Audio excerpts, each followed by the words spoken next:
Cancer is curable और not? Cancer ही कुछ चुनिंदा रोगों में से है जो क्यूरेबल है।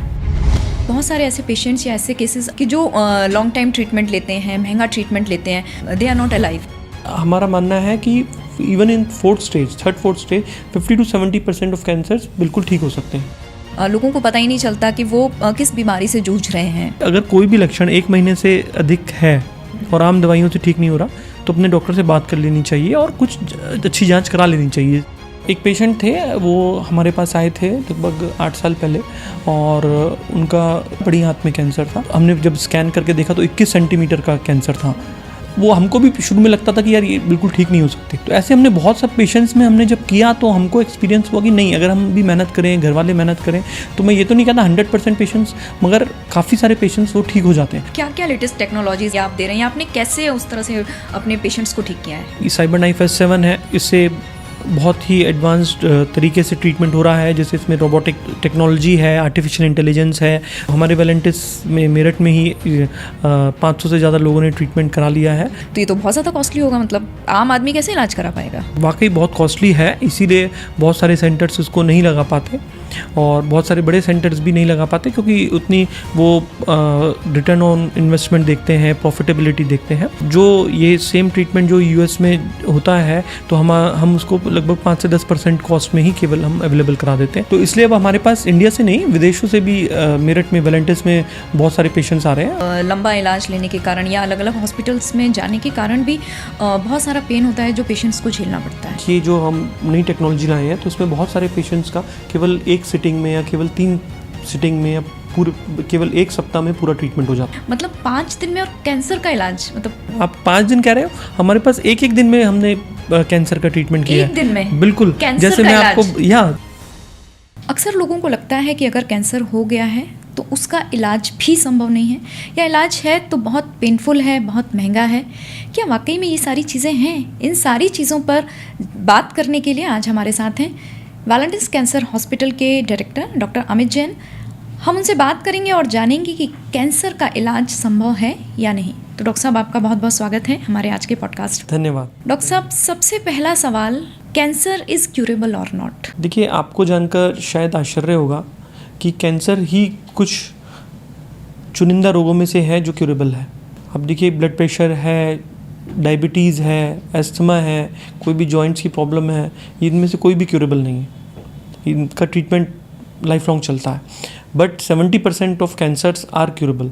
ये हमारा डेटा नहीं है, ये WHO का डेटा है जिसमें बताया गया है कि US में 70% ऑफ कैंसर्स बिल्कुल ठीक हो जाते हैं। पर डॉक्टर साहब, देखा गया है कि ज़्यादातर जो कैंसर होते हैं वो डेंजरस स्टेज पर ही डिटेक्ट होते हैं, जस्ट लाइक 3rd और 4th स्टेज पर। बट 3rd और 4th स्टेज में भी कैंसर क्यूरेबल है। अब तो बहुत सारे पेशेंट्स 3rd और 4th स्टेज में भी क्यूरेबल है। यही तो एक धारणा है कि कई सब डॉक्टर्स भी वो कहते हैं कि भैया 4th स्टेज आ गया है, लिवर में पहुंच गया, ब्रेन में पहुंच गया तो कुछ नहीं हो सकता। और पिछले 10 सालों में जो रिसर्च हुई है और जो नई टेक्नोलॉजी आई है, नई सब ड्रग्स हैं, immunotherapy, targeted therapy, even advance radiation therapy और इवन कई बार एडवांस सर्जरी भी, अगर कैंसर फैल जाता है हम कुछ केसेस में उसमें भी सर्जरी करते हैं। तो इन सब चीज़ों से 4th स्टेज में भी बहुत सारे पेशेंट्स बिल्कुल ठीक हो सकते हैं। ऐसा क्यों हुआ या देखा गया है कि वो सारे पेशेंट्स अलग अलग रिफ्यूज़ क्यों कर दिए? बहुत जगह ना वो कोई एडवांस टेक्नोलॉजी नहीं है। तो जैसे हमारे पास स्पेशल CyberKnife S7, ये इंडिया की first robotic radiation therapy technology हम लाए हैं। ओके, रोबोटिक मतलब रोबोट्स अब जो है वो कैंसर ट्रीटमेंट में भी एंट्री कर चुके हैं। बिल्कुल बिल्कुल। अच्छा। तो ये इसमें बल्कि आर्टिफिशियल इंटेलिजेंस भी है। तो जैसे अगर कैंसर ब्रेन में, लिवर में, लंग में फैल भी गया है, हम उसको भी टारगेट करके हम उसको ख़त्म कर देते हैं। तो ये लगभग 4th स्टेज कैंसर में बहुत कारगर आ रहा है। तो फिर डॉक्टर साहब, ऐसा क्यों हो रहा है कि बहुत सारे ऐसे पेशेंट्स या ऐसे केसेस आपके पास भी शायद आते होंगे कि जो लॉन्ग टाइम ट्रीटमेंट लेते हैं, महंगा ट्रीटमेंट लेते हैं और उसके बाद भी उन्हें फ़ायदा नहीं होता, वो दे आर नॉट अलाइव? देखिए, आपकी बात बिल्कुल ठीक है कि 100% तो अभी नहीं है ना। ऐसा नहीं है कि 100% पेशेंट्स बिल्कुल, कैंसर पेशेंट्स बिल्कुल ठीक हो जाते हैं, मगर हमारा मानना है कि even in third fourth stage 50 to 70% of cancers बिल्कुल ठीक हो सकते हैं। अगर प्रॉपर जो रिसर्च फाइंडिंग्स हैं, नई टेक्नोलॉजी है, अगर हम उसको जुडिशियसली यूज़ करें तो बहुत सारे पेशेंट्स में, हमारा भी एक्सपीरियंस है जिनको सब जगह से मना कर दिया गया था, तो उनको बहुत ही वंडरफुल रिजल्ट्स आ रहे हैं। हम ये तो नहीं कहते कि 100% पेशेंट्स बिल्कुल ठीक हो जाएंगे, बट हमारे एक्सपीरियंस में 70% पेशेंट्स इवन इन 3rd और 4th स्टेज ठीक हो जाते हैं। तो अब विदेशों से भी पेशेंट्स आ रहे हैं, जैसे हाल ही में एक सूडान से एक पेशेंट आए थे, उनके ब्रेन में कैंसर फैल गया था, सब जगह से जवाब दे दिया था। ये भी देखा गया है डॉक्टर साहब कि अक्सर लंबा इलाज लेने के कारण या अलग अलग हॉस्पिटल्स में जाने के कारण भी बहुत सारा पेन होता है जो पेशेंट्स को झेलना पड़ता है। हाँ देखिए, अब तक कई सारी जो ट्रीटमेंट्स अवेलेबल थे, जैसे रेडिएशन थेरेपी था, वो लगभग 1.5-2 महीने का इलाज होता था, उसमें 35 से 40 सिटिंग्स तक होती थी। बट ये जो हम नई टेक्नोलॉजी लाए हैं, तो इसमें बहुत सारे पेशेंट्स का केवल 1 सिटिंग में या केवल 3 सिटिंग में या केवल 1 सप्ताह में पूरा ट्रीटमेंट हो जाता है। रियली? बिल्कुल। मतलब कैंसर के लिए ये पॉसिबल है? या बिल्कुल। जैसे amazing. मैं आपको एग्जांपल देता हूँ कि हमारे इवन दिल्ली के रहने वाले एक पेशेंट से, उनकी 74 ईयर्स एज थी, उनको लंग कैंसर था। सब जगह उनको बताया था कि रेडिएशन करना पड़ेगा, कीमो करना पड़ेगा, 1.5-2 महीने का ये इलाज है, उसके बाद और भी इलाज चलेगा। तो उनके एक छोटे भाई उनको लेकर आए हमारे पास और हमने उनका ट्रीटमेंट किया। सिर्फ 5 दिन में हमने उनका रेडिएशन किया और अब 1.5 साल से ऊपर हो गया, बिल्कुल ठीक है। पेट स्कैन होता है उनका, नॉर्मल रूटीन चेकअप। मैं पहले तो यहाँ आपको थोड़ा सा रोकना चाहूँगी क्योंकि मैं खुद को रोक नहीं पा रही। मतलब 5 दिन में और कैंसर का इलाज, मतलब it's amazing, how can it possible? या वही हम आपको बताना चाहते हैं कि देखिए, बहुत सारी चीज़ें जो बिलीव नहीं हो सकती थी, ये वो हो रही हैं। आप 5 दिन कह रहे हो, हमारे पास एक दिन में हमने कैंसर का ट्रीटमेंट किया। एक दिन में? बिल्कुल। जैसे मैं आपको मतलब जैसे मैं आपको बताता हूँ, एक हमारे पे कलकत्ता से एक पेशेंट आए थे, उनके दोनों किडनीज में कैंसर था। तो नॉर्मली अगर एक किडनी में होता है तो सर्जरी कर देते हैं और वो ठीक हो जाता है। तो सब डॉक्टर्स ने उनको, इंडिया में उन्होंने कई जगह दिखाया, तो सब ने कहा कि आप दोनों किडनीज निकलवा लो और फिर डायलिसिस पे आपका जो भी 2-3 साल निकलेंगे आप कर लो। तो वो यूएस गए, तो यूएस में उनको कहा कि नहीं, आप साइबरनाइफ रेडिएशन 7 से आप करवाओ, वो भी इंडिया में कहीं आई है, आप पता करिए, तो वो बेस्ट ट्रीटमेंट रहेगा, उसमें सर्जरी की भी ज़रूरत नहीं पड़ेगी। तो वो आए हमारे पास और हमने उनका एक ही सिटिंग में, एक दिन में ही दोनों किडनीज पे रेडिएशन से ट्रीटमेंट किया और अब उनको लगभग 20 महीने हो गए हैं और अभी वो रिसेंटली आए थे, उनका बिल्कुल सब पेट स्कैन बिल्कुल ठीक है। और वो भी बिलीव नहीं कर पाते क्योंकि उन्होंने सोच लिया था कि अब सारी लाइफ उनको डायलिसिस पे रहना पड़ेगा और कितना लाइफ रहेगा, और अब वो उनका कैंसर भी बिल्कुल ठीक है और वो बिल्कुल ठीक है। अमूमन अभी तक तो मैं सिर्फ सुनती थी कि मेरठ में बहुत अच्छे ट्रीटमेंट्स होते हैं, बट कैंसर जैसा एक इतनी बड़ी बीमारी का जिसे सुनकर लोग अमूमन कहते हैं कि अब नहीं बचेंगे, और आप इतनी आसानी से उसका इलाज कर रहे हैं, मतलब कैसे? और ये थोड़ा सा आप मुझे बताइए।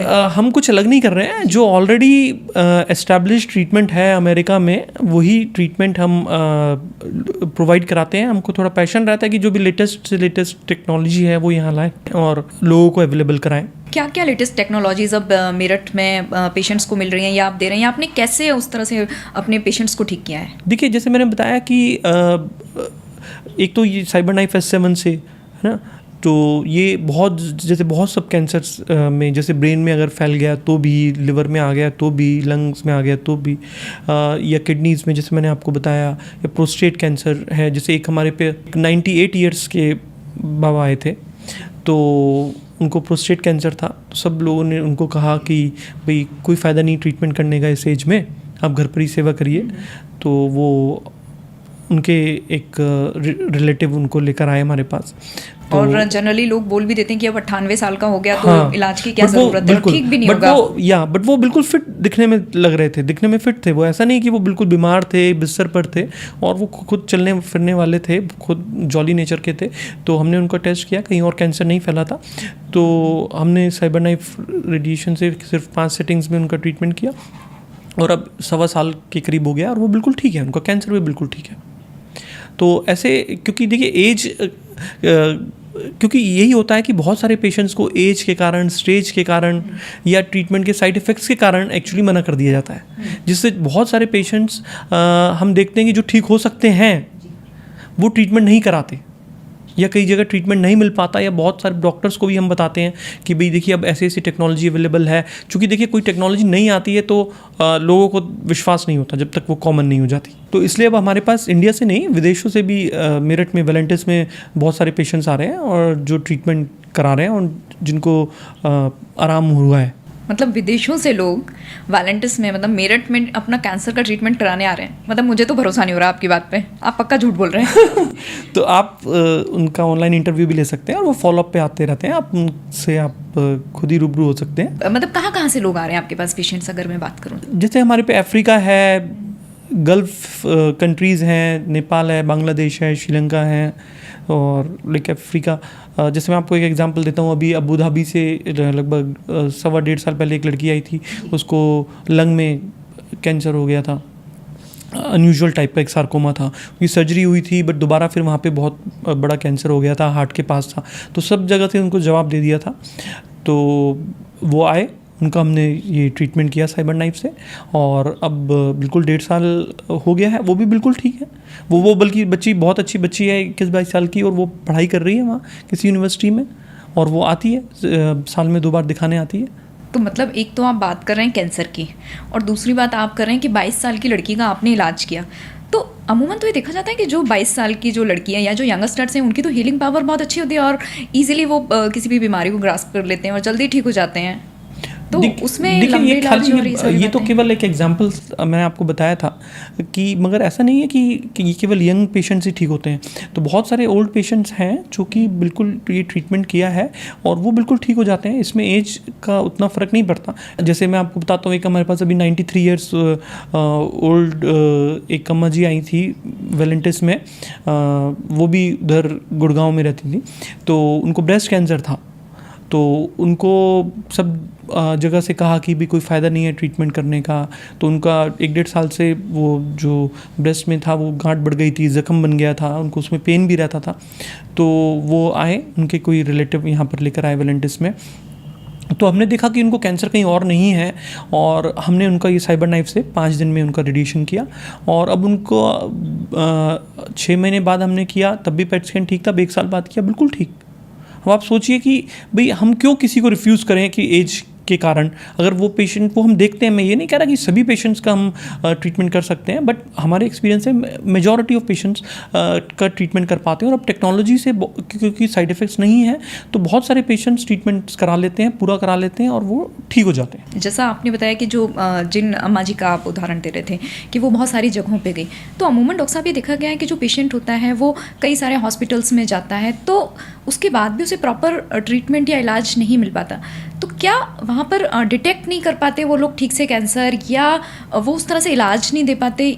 मतलब कमी कहाँ है? कुछ तो टेक्नोलॉजी की बात रहती है कि जैसे कुछ जो टेक्नोलॉजी हमारे पास है वो कई बड़े हॉस्पिटल्स में भी, दिल्ली में नहीं है ना, दिल्ली मुंबई में भी नहीं है। तो उसका एक प्रमुख कारण है। दूसरा एक कारण, जैसे मैंने आपको बताया कि हम थोड़ा रिसर्च में थोड़ा ज़्यादा रहते हैं, और तो जो भी नए नए टेस्ट हैं, नई नई मेडिसिन है, हमारा प्रयास रहता है कि हम एक पेशेंट को, एक इंडिविजुअल पेशेंट लेकर उस पर हम रिसर्च करते हैं, और स्पेशल टेस्ट कराकर वो हम उसका प्रयास करते हैं ट्रीटमेंट करने का। और जिससे हमने देखा कि बहुत सारे पेशेंट में, जिनमें शुरू में हमको भी लगता था कि शायद आराम नहीं पड़ेगा, कि वो आराम पड़ा है। जैसे मैं आपको एक एग्जांपल देता हूँ कि हाँ, एक और, मैं बिल्कुल सुनना चाहूँगी, मैं बोलने वाली थी आपसे टेक्नोलॉजी कि आप मुझे किसी ऐसे कोई लाइव स्टोरी अगर बताएं तो ज़्यादा। तो जैसे मैं एक अच्छा है। एग्जांपल देता हूँ, उसमें टेक्नोलॉजी की बात भी नहीं है। और एक पेशेंट थे, वो हमारे पास आए थे लगभग 8 साल पहले, और उनका कोलोन में कैंसर था, बड़ी आंत में कैंसर था। तो उनका दिल्ली में एक बड़े हॉस्पिटल में सर्जरी किया गया। तो देखा गया कि वो उसको निकाल नहीं सकते थे, तो उसको बंद कर दिया गया, और बहुत बड़ा हुआ कैंसर था। उनको कहा कि भाई अब 3 महीने से ज़्यादा की लाइफ नहीं है, सेवा कर लो। तो वो आए, वो उन्होंने 2.5-3 महीने बाद रात को एडमिट कर दिया। अगर दिन में वो आते तो शायद मैं भी एडमिट नहीं करता। केवल उनका 26 किलो वज़न था, वो इतने कुछ खा नहीं पा रहे थे। उनका यहाँ बैग लगा दिया था मोशंस के लिए, वो भी ब्लॉक हो गया था। तो मैंने उनको कहा, उनकी फैमिली वालों को, भी कुछ इसमें कर नहीं सकते। तो उन्होंने कहा नहीं, आप कुछ तो प्रयास कीजिए, कुछ तो कीजिए। तो फिर हमने थोड़ा रिसर्च किया, स्टडी किया, उनसे डिस्कस किया कि भाई हमने जब स्कैन करके देखा तो 21 सेंटीमीटर का कैंसर था, जो कि पेनक्रियास को सबको इन्वॉल्व किए हुए था। तो वो हमने फिर कहा कि इसमें रेडिएशन कर हम देख सकते हैं। तो नॉर्मल रेडिएशन हमने उसमें किया, और 11 दिन बाद उनका वो रास्ता खुल गया, वो खाने लग गए। फिर हमने उनका पूरा रेडिएशन का कोर्स कर दिया, फिर हमने उसके बाद उनका सर्जरी भी किया, फिर उनका 6 महीने का कीमो किया। तो उनका इस बीच में वेट बढ़ने लग गया था जब खाने लग गए तो वो पेशेंट बिल्कुल ठीक हो गए। तो जब हमने फिर 1 साल बाद उनका केस अमेरिका में प्रेजेंट किया, अमेरिका में एक एनुअल कॉन्फ्रेंस होती है American association for cancer research की, वो केवल फर्स्ट टाइम केसेस ही वो या फर्स्ट टाइम वाली फाइंडिंग्स ही वो लेते हैं, और बहुत ही प्रेस्टिजियस वो एसोसिएशन है, उसकी कॉन्फ्रेंस है। तो लकीली वो वहाँ पे एक्सेप्ट हुआ हमारा, हमने प्रेजेंट किया। तो वो हमको भी शुरू में लगता था कि यार ये बिल्कुल ठीक नहीं हो सकते। तो ऐसे हमने बहुत सब पेशेंट्स में हमने जब किया तो हमको एक्सपीरियंस हुआ कि नहीं, अगर हम भी मेहनत करें, घर वाले मेहनत करें, तो मैं ये तो नहीं कहता 100% पेशेंट्स, मगर काफ़ी सारे पेशेंट्स वो ठीक हो जाते हैं। और वही पेशेंट अब आप देखिए 8 साल हो गए हैं, वो पेशेंट बिल्कुल ठीक है।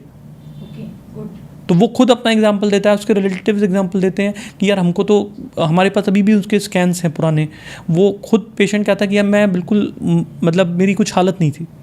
तो ऐसे बहुत पेशेंट्स हैं जो हमने ट्रीट किए, और हमको भी खुद उससे हमको एक्सपीरियंस हुआ कि यार वाकई जिनको हम भी समझते थे कि यार ठीक नहीं हो सकते, और वो ठीक हो गए। तो उससे हमको बहुत सेटिस्फेक्शन मिलता है, और आगे और कुछ करने के लिए इनकरेजमेंट मिलता है। जिन अम्मा जी के बारे में आप बात कर रहे थे, तो कैंसर की सीवियरिटी भी तो कहीं ना कहीं मायने रखती है। उन्हें इतना सीवियर कैंसर नहीं रहा होगा, इसलिए वो जल्दी आप उनका इलाज कर पाए। नहीं, सीवियर था, पूरा स्किन में जख्म हो गया था सब, बगल में भी एक गांठ थी। तो टेक्निकली ये 4th स्टेज में आ जाता है। ओके। 4th आ जाता है। तो पूरा बहुत बड़ा उनका लगभग 9 सेंटीमीटर का वो ज़ख्म था, और ये टेक्निकली एडवांस स्टेज में ही आता है। बट क्या है कि हम इस टेक्नोलॉजी से, साइबर नाइफ टेक्नोलॉजी, इसमें चूँकि रोबोटिक है और उसमें आर्टिफिशियल इंटेलिजेंस भी है, तो जैसे पेशेंट सांस लेता है, जैसे ब्रेस्ट कैंसर है, लंग कैंसर है, लिवर कैंसर है, ये इवन प्रोस्टेट में ना, क्योंकि ब्रीदिंग के साथ भी वैसे भी थोड़ा थोड़ा मूवमेंट होता है। तो ये क्या करता है कि आर्टिफिशियल इंटेलिजेंस से ब्रीदिंग मूवमेंट डिटेक्ट करता है, और रोबोट भी जब रेज आती हैं तो रोबोट भी उसी पैटर्न में एग्जैक्टली सांस लेता है। ओके। तो रोबोट, हम वही कहते हैं कि रोबोट भी सांस लेता है पेशेंट के साथ। तो जो आसपास जो नॉर्मल टिश्यू है, नॉर्मल ऑर्गन्स है, वहाँ पर बिल्कुल भी डोज नहीं जाता है। तो जिससे कि हम पूरा अच्छा डोज वहाँ पर ट्यूमर पे, कैंसर पे दे पाते हैं, जिससे वो कैंसर ख़त्म हो जाता है। पहले ये पॉसिबल नहीं हो पाता था। तो दिस इज़ द थिंग। तो इसमें ऐसा नहीं है कि केवल ये अर्ली स्टेज कैंसर्स में या छोटे कैंसर्स में ही होता है। हाँ, पहले के कुछ मॉडल्स थे साइबर नाइफ के जो केवल बहुत छोटे ट्यूमर्स ही कर पाते थे, मगर ये जो है इससे हम बहुत बड़े बड़े ट्यूमर्स भी हम इससे कर पाते हैं, और जो कि बहुत एक्यूरेसी से, सब मिलीमीटर एक्यूरेसी से हम इसमें रेडिएशन डोज देते हैं, और जो बिल्कुल ठीक हो जाता है। और ये एक्चुअली इसीलिए इसको रेडियो सर्जरी बोलते हैं, क्योंकि काम में सर्जरी की तरह करता है, बट सर्जरी है नहीं है, है ये रेडिएशन। तो इसलिए इसको रेडियो सर्जरी बोला जाता है। और बात रही सीवियरिटी की, तो मैं आपको एक और केस बताता हूँ। साउथ सूडान से हमारे पास एक पेशेंट आए थे।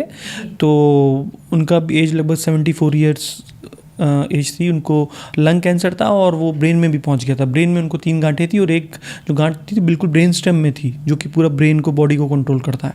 तो उनको सब जगह कहा था कि भाई ज़्यादा कुछ नहीं कर सकते हैं, और आप एक नॉर्मल रेडिएशन 10 सेटिंग्स वाला होता है, उससे जो भी 4-6 महीने लाइफ रहेगी वो उतना ही काम चल पाएगा। पेशेंट बिल्कुल उसका एक तरफ हाथ पाँव बिल्कुल चल नहीं पाता था।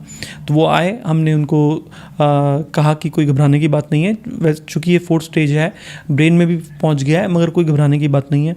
और हमने उनका साइबर नाइफ से रेडिएशन किया, उनका 3 सेटिंग्स में उनका पूरा रेडिएशन हो गया।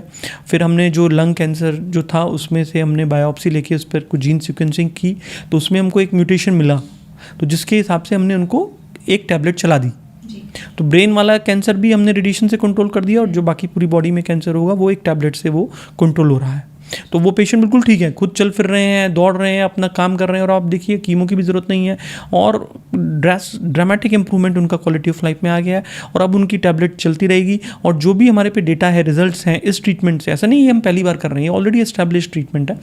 तो इससे इट इज़ एक्सपेक्टेड कि वो एटलीस्ट 5-7 साल आराम से रहेंगे, अपनी नॉर्मल लाइफ वो कर सकते हैं। तो देखिए टेक्निकली 4th स्टेज कैंसर है, ब्रेन में पहुँच गया है, मगर ऐसे ही जैसे यूजुअली होता है, बहुत सारे डॉक्टर्स ने, बहुत सारे बड़े हॉस्पिटल्स में भी डॉक्टर्स ने कहा कि भाई अब ज़्यादा लाइफ नहीं है, आप घर पर सेवा कर लो, या जो भी होगा आपका कुछ ही टाइम निकल पाएगा। मगर यही मैं आपको कहता हूँ कि नई टेक्नोलॉजी से, नई रिसर्च से बहुत कुछ ऐसा संभव हुआ है कि जो पहले संभव नहीं हो पाता था। लेकिन जितनी भी आपने मुझे केसेस बताए, मैं अगर पूरा बैक से लेकर अभी तक की बात करूं तो ये तो सारे मतलब बहुत लिमिटेड केसेस आप मुझे बता रहे हैं, जो बहुत लिमिटेड संख्या होगी। देखिए इतने कम टाइम में मैं आपको लिमिटेड ही बता सकता हूँ। वैसे हमने 500 से ऊपर साइबर नाइफ के ही केसेस कर दिए, और खाली साइबर नाइफ ही नहीं है, जैसे मैंने आपको बताया और भी टेक्नोलॉजीज़ हैं, जैसे हम जिसको अलग तरीके से यूज़ करते हैं, इम्यूनोथेरेपी, टारगेटेड थेरेपी या रोबोटिक कैंसर सर्जरी की, जो बड़े मुश्किल केसेस होते हैं जिनका हम इलाज कर पाते हैं। तो आप आइए कभी हॉस्पिटल में, आप मिलिए हमारे बहुत सारे पेशेंट्स जो आते हैं फॉलोअप पे, या आप उनका इंटरव्यू भी ले सकते हैं कि अब हमारा कि जिनको हमको देख के खुशी होती है कि जो बिल्कुल डिफ़िकल्ट केसेस हैं जिनको सब जगह से जवाब दे दिए जाते हैं, ऐसे बहुत सारे पेशेंट्स, खाली लिमिटेड की बात नहीं है, ऐसे बहुत सारे पेशेंट्स हमारे पास हैं जो बिल्कुल ठीक हो गए और जिनसे हमको भी एनकरेजमेंट मिलता है और बहुत कुछ नया सीखने को मिलता है और हिम्मत मिलती है। डॉक्टर साहब, आपकी बातें सुन के तो मुझे ऐसा लग रहा है कि शायद लोगों में अवेयरनेस की कमी है, उन्हें पता नहीं है कि उन्हें कैंसर के सही इलाज के लिए कहाँ जाना चाहिए। बिल्कुल आपने सही कहा। जैसे साइबर नाइफ S7 है, इससे बहुत ही एडवांस्ड तरीके से ट्रीटमेंट हो रहा है, जैसे इसमें रोबोटिक टेक्नोलॉजी है, आर्टिफिशियल इंटेलिजेंस है। तो इससे जैसे पेशेंट ब्रीदिंग करते टाइम पेशेंट सांस लेता है तो रोबोट भी सांस लेता है, तो एग्जैक्टली वहीं पे डोजेस जाती हैं और आसपास बिल्कुल डोज नहीं जाती है, तो जिससे हम 1 दिन में या 3 दिन में ही या 5 दिन में ही पूरा ट्रीटमेंट समाप्त कर पाते हैं और पेशेंट्स को बिल्कुल साइड इफ़ेक्ट्स नहीं होते हैं। तो हमारे वेलेंटिस में मेरठ में ही 500 से ज़्यादा लोगों ने ट्रीटमेंट करा लिया है और बहुत सारे लोग ने लाभ उठाया है। तो डेफिनेटली अब मैं कहूँगा कि ये एक तरह की क्रांति है जिससे बहुत लोगों को लाभ मिल रहा है। आप कह रहे हैं कि इंडिया में बहुत ही कम जगह और आपका पहला है मेरठ में जो आप बता रहे हैं, तो ये तो बहुत ज़्यादा कॉस्टली होगा, मतलब आम आदमी कैसे इलाज करा पाएगा? देखिए वाकई बहुत कॉस्टली है, इसीलिए बहुत सारे सेंटर्स इसको नहीं लगा पाते और बहुत सारे बड़े सेंटर्स भी नहीं लगा पाते, क्योंकि उतनी वो रिटर्न ऑन इन्वेस्टमेंट देखते हैं, प्रॉफिटेबिलिटी देखते हैं। मगर हमारा चूँकि मिशन है कि ज़्यादा से ज़्यादा पेशेंट्स को बिल्कुल एडवांस टेक्नोलॉजी मिले, तो जो ये सेम ट्रीटमेंट जो US में होता है तो हम उसको लगभग 5 से 10% कॉस्ट में ही केवल हम अवेलेबल करा देते हैं, और ये हमने इसको बहुत अफोर्डेबल बनाया हुआ है कि जिससे मेजॉरिटी ऑफ पेशेंट्स आराम से ट्रीटमेंट करा पा रहे हैं। आपने इतनी सारी बातें बताई हैं कैंसर के बारे में, लेकिन एक बात जो अमूमन देखी गई है वो ये कि कैंसर का इलाज बहुत देर से शुरू होता है, लोगों को पता ही नहीं चलता कि वो किस बीमारी से जूझ रहे हैं, मतलब इसके सिम्टम्स क्या और हो सकते हैं, वो मैं थोड़ा सा जानना चाहती हूँ। देखिए पहली बात है कि कैंसर का कोई सिम्टम नहीं होता है ना। कैंसर क्योंकि शरीर के किसी भी अंग से स्टार्ट हो सकता है, किसी भी अंग को प्रभावित कर सकता है, तो जिस अंग को प्रभावित करता है तो उसी से संबंधित लक्षण आते हैं। जैसे अगर फेफड़े का कैंसर है तो खांसी होगा, सांस फूलेगा, सीने में दर्द होगा या खांसी में खून आएगा, ये तो किसी भी फेफड़े की बीमारी में हो सकता है। जैसे अगर किसी रीढ़ की हड्डी में कैंसर आ गया तो उसको कमर में दर्द होगा, तो वो कमर में दर्द तो नॉर्मल चीज़ हो सकती है। ऐसे पेट में कैंसर है तो भूख ना लगना, वज़न कम होना, पेट में दर्द होना, वो कुछ भी हो सकता है। तो देखने वाली बात यह है कि अगर कोई भी लक्षण 1 महीने से अधिक है और आम दवाइयों से ठीक नहीं हो रहा तो अपने डॉक्टर से बात कर लेनी चाहिए और कुछ अच्छी जांच करा लेनी चाहिए, CT स्कैन है या एंडोस्कोपी है, तो जिससे कैंसर जल्दी से जल्दी वो पकड़ा जा सकता है। तो अगर 1st-2nd स्टेज में ही कैंसर पकड़ा जाता है तो उसमें और 95% to 100% चांस होते हैं कैंसर के ठीक होने के, और उसमें खर्चा भी कम आता है और पूरी तरह ट्रीटमेंट हो जाता है। आपकी बातें सुन के मुझे लग रहा है कि लेट स्टेज कैंसर से भी डरने की ज़रूरत नहीं है। लेट स्टेज कैंसर्स भी बिल्कुल ठीक हो सकते हैं, बहुत सारे कैंसर्स इन स्टेजेस में भी ठीक हो जाते हैं। लेकिन एक और बात है जो किसी भी बीमारी के इलाज के लिए सबसे ज़्यादा इंपॉर्टेंट होती है, वो कहते हैं ना एक माहौल, तो कैंसर हॉस्पिटल्स का माहौल भी कहीं ना कहीं मायने रखता है, तो उसको लेकर आप लोग कितना काम कर रहे हैं? हाँ बिल्कुल आपने सही कहा। तो हमने इस चीज़ को बहुत ध्यान में रखकर ही हमने पूरा हॉस्पिटल डिज़ाइनिंग किया है और पूरा ग्रीनरी और खुला हमने माहौल रखा है, और भी सब जो हमारे जैसे डे केयर कीमोथेरेपी रूम्स हैं, रेडिएशन लाउंजेस हैं, तो हमने बिल्कुल उसमें ऐसा थोड़ा अलग हटकर हमने किया है कि पेशेंट्स को कोई टेंशन वाला माहौल ना लगे और उनको खुद मतलब एक पॉजिटिव एनर्जी रहे और सारी उनको काम सब वाइब्स रहें, और डेफिनेटली इससे पेशेंट्स में इम्यूनिटी और उसका अंदर का जो एनर्जी है वो डेफिनेटली पॉजिटिव होती है, जो कि कैंसर से लड़ने में हेल्प करता है। तो मुझे लगता है कि दवा से पहले आप लोग माहौल से मतलब उसकी काफ़ी बीमारी ठीक कर देते हैं। बिल्कुल, हमारा प्रयास रहता है कि हर तरह से अपने सारे प्रयास किए जाएं जिससे कि कैंसर जैसी बीमारी से लड़ा जा सके और उसे ख़त्म किया जा सके। सर, आपकी बातें सुन के मुझे बहुत तसल्ली हुई, बहुत हिम्मत मिली कि कैंसर इज़ क्यूरेबल और इसका इलाज संभव है। Thank you so much sir, आपने हमें इतना टाइम दिया और इतनी अच्छी और इतनी गंभीर जानकारियाँ हमारे साथ आपने शेयर की। Thank you for your valuable time. Thank you so much. Thank you. मुझे उम्मीद है कि आपके इस पॉडकास्ट से काफ़ी लोगों को लाभ मिलेगा। Thank you. तो दोस्तों, कैंसर से डरने की नहीं बल्कि लड़ने की ज़रूरत है, और ज़रूरत है कि आप इलाज के लिए कहाँ जा रहे हैं, सही जगह पर इलाज के लिए जाएं, और वॉलंटियर्स है तो मुमकिन है।